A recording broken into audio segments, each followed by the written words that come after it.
break, we met Jo Cope. What an incredible woman she was. She's managed to bring 3 Ukrainian children safely back to the UK, despite still waiting for the correct paperwork. Well, as the delays over visas for those escaping the conflict continues to cause chaos, we're joined now live from Calais by a man who has been waiting a week to be able to bring his Ukrainian family back home. Well, David Carter has lived in the Ukraine for about 11 years with his wife and 2 children, and they never intended to leave.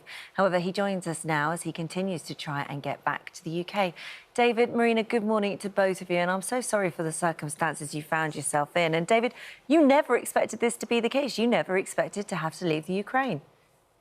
No, I didn't. I was, first of all, good morning, sorry.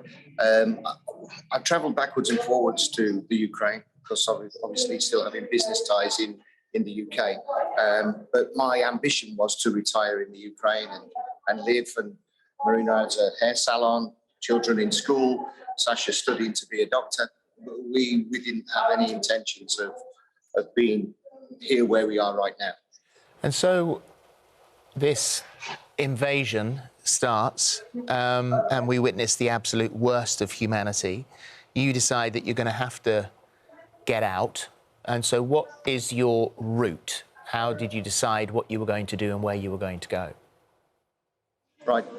The situation was we woke up on the 24th morning and what I thought was the dustbin men collecting rubbish, banging. I looked outside.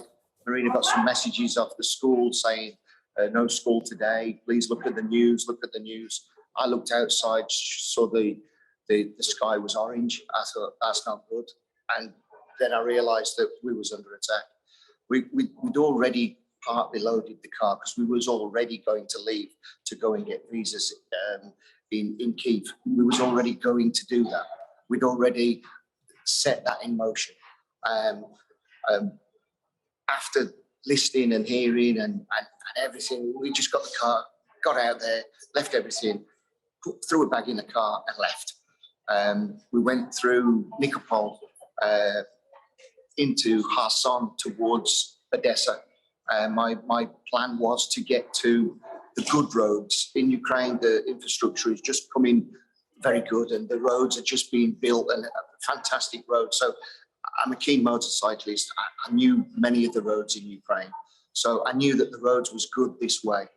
I wanted to get to the Moldovan border and go through there to safety. We got there in the early hours of the morning after going past assault vehicles on fire and killed dead Ukrainian soldiers on the floor, driving through fire. It was a heartbreaking situation. David, what you're describing just sounds so horrific, and for an adult to get their head around that is one thing, but for a child, of which you have, I think your youngest is just 6 years old. By the time you got to the border, viewing what they'd seen then was completely overwhelming.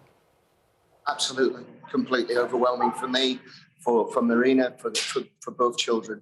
And once we got to the Moldovan border, I sort of was a little relieved, but then Ukrainian soldiers started to run towards the car and shots were fired past the car at the Ukrainian soldiers. So everybody just turned around and run. I turned the car around as quick as possible and just drove out of there with no lights on, going across unpaved roads, going across fields.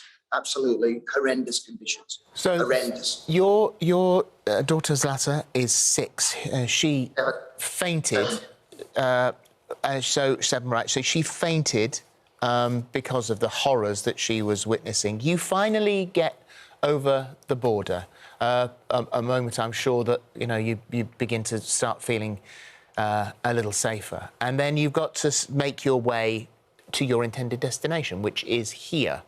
So once you finally make it with your young family, once you finally make it to Calais, had you contacted consulates and embassies? What had you been told?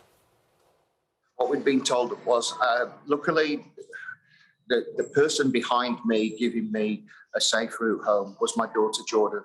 I have a business back in England, and Jordan's the administrator for that business. She was following me on the iPhone app and knew my location constantly. and was guiding me to the best places of where to go.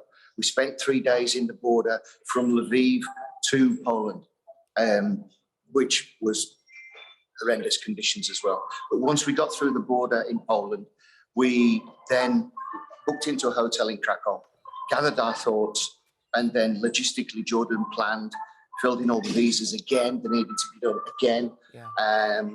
And then she guided us to go to Belgium, to the UK VI office there, where she booked us into a hotel for 2 nights, and we attended the office. So, David, just to kind of take you through what happened there, I mean, you've pretty much done everything. The family, the biometrics were taken, you submitted all the evidence, birth certificates, everything. You've done absolutely everything that was asked of you.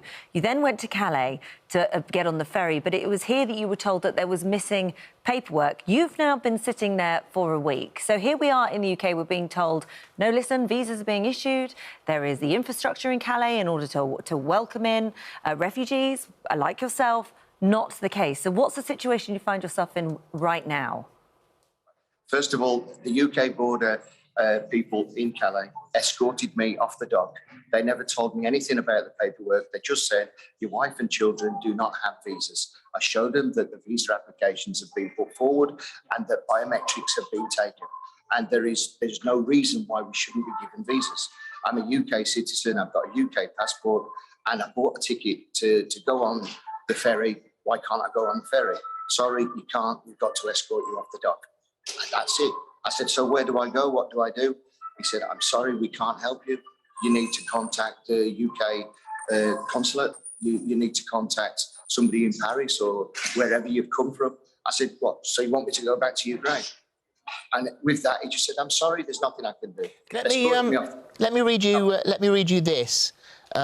This is according to the Home Office, 50 Ukraine family scheme visas have been granted since they were launched on the 4th of March out of 10,000 applicants. We're led to believe that obviously has improved. We thought overnight might be 250, but those figures are a little bit sketchy. But what I wanted to say to you is, quote you these words from Prime Minister Boris Johnson, disputed that figure, claiming the government is processing thousands right now and adopting a very, very generous approach. Bear in mind, you were told to go to Belgium. It's emerged that the UK office for sorting visas in Brussels is only open for 3.5 days a week.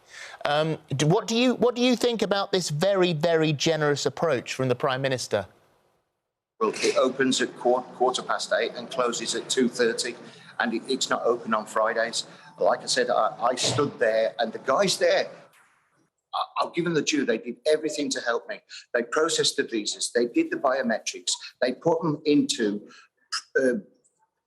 packets that said priority 24 hours. And they told me, you will have your visa within 48 hours.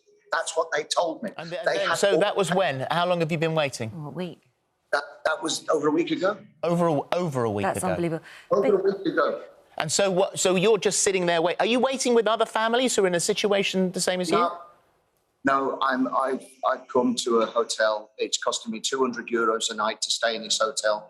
I wanted somewhere where the kids could relax their mind and do a bit of swimming and take the panic and the what they've been through. They needed some sort of something to take over that in their mind. So that's why I've come here. Okay. I feel sorry for other families. And I know that there's not 5,500 people in Calais. There's approximately 135. When I arrived in Calais, I believe I was the first people or first family in Calais at that time. You've got Marina, who's sitting by the side of you there. Marina, I hope you're okay as well. And I hope that at some stage, once, as we said earlier to our other guests, that somebody shows you heart and speed to expedite you getting back into the country with what you hoped would be open arms. Take care, and thank you for talking to us today. Thank you, both of you. Thank you very much. Thank you very much indeed. All the best. Thank you. Thank you.